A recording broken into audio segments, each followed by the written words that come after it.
What's the biggest lie your parents told you? I was raised by a single father. When I was really young, my sister that he had in his first marriage lived with us. Her name was Sabrina. She was about 15 years older than me, so she moved out when I was around 5. After Sabrina left, it was me and my dad against the world. He loved me more than anything on this earth. Growing up we weren't the richest, but I was more than comfortable. However, there was only one constant that bothered me throughout my childhood. It was my mother. I was always curious as to what happened to her. My father said she was a substance addict and that she couldn't fight her addiction well enough to remain in my life. My sister Sabrina had always known her mother. My dad and her mother had gotten divorced when Sabrina was younger, but I was always somewhat envious that she had a relationship with her mother and I didn't.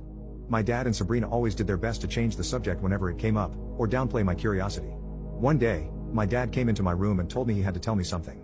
He sat down on the edge of my bed and told me that he had received news that my mother had died from an overdose a month prior.